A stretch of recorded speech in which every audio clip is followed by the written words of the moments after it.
Okay, I got interrupted, so I'm going to start over again. I'm doing this in the middle of the day, which I don't usually do, so people could walk in any minute. But anyway, I just thought I'd do a short video on the preschool program. It's not really a program, but the preschool things that we're trying to do with the 4-year-old because, you know, he preschool stopped because of COVID, and now it's officially over for the school year. But there's no summer camps or anything going on. He can't go to the pool. He can't have any play dates. And plus, on top of that, his mother's working nights. So that basically means she sleeps all day. So it's just really hard. And I mean, he's one of 7 people, right? 6 adults and 1 4-year-old. So I'm trying to come up with normal routines and just sort of wholesome activities to do with him. So I set up this little preschool corner in our family room. There's Clover the cat. And I'm trying to ward off so much computer game consumption because he's already addicted to computer games. And in fact, this over here is the Switch, which he loves to play Pokemon on. He does that. Oh, he's always begging for it. He's always, first thing he does when he gets up is an afternoon, because I told him he can't play on the computer, not the Switch, but the computer till afternoon. So he's always asking all morning. I'm trying to come up with fun things that will, feed his soul and nourish him and bond with him, just to keep so much computer game consumption at bay, somewhat. I mean, it's unavoidable in my family because we have big gamers here. But on the other hand, I really think it isn't healthy for him. And in fact, it affects his mood. And the more he's on the computer, the more unhappy he gets. And the less he's on the computer and the more he's running around doing typical 4-year-old things, the happier he is. So anyway, I set up this little bookcase. I dragged it out of a bedroom downstairs, out of their bedroom downstairs. And I set it up, and I'm trying to get into a routine with it. And it involves a lot of reading out loud. So I thought I would just make a really brief video about it.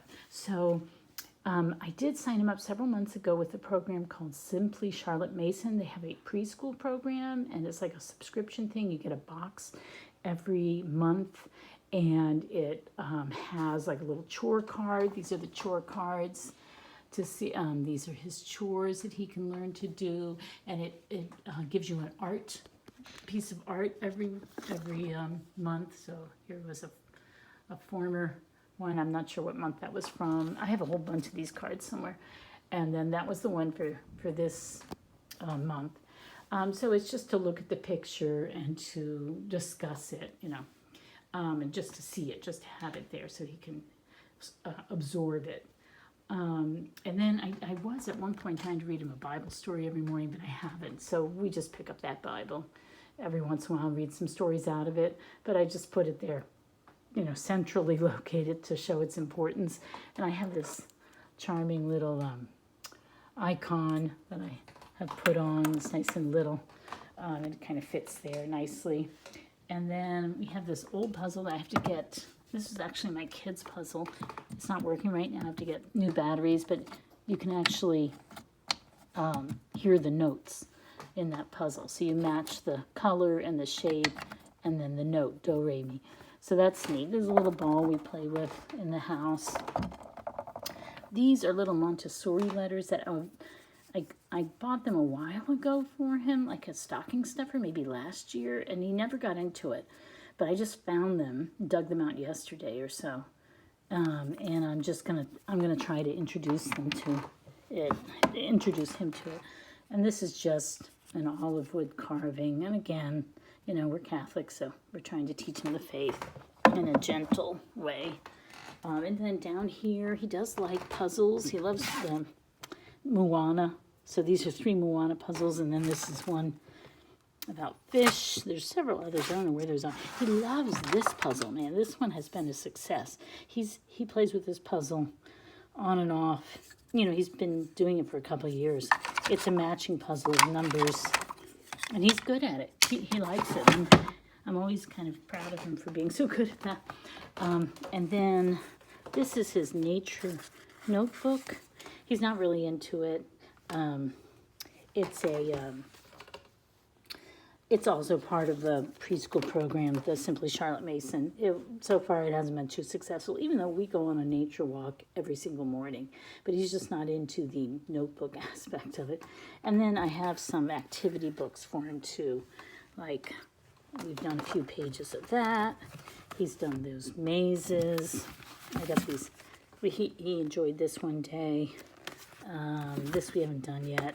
And then those 2 board games, he got those either for his birthday or Christmas, and we do play those pretty frequently. But let me show you the books that we're doing. For one thing, one of the great things about the Simply Charlotte Mason program is they send you a book every month. So let me show you some of the books that they've sent. So this was one of them. Let me see if I don't know how well, am I making you really dizzy? This was another one. So they send you really nice books. The one for this month was not a hardback. It was this one, which he absolutely loved. He absolutely loved this book. And then I have some of his other favorites, like he really likes Dr. Seuss. Here we go. And we've been reading Beatrix Potter. You see that? That's a book I got, and he likes it. This is a book of stories from around the world that I read to my own kids. He really likes those.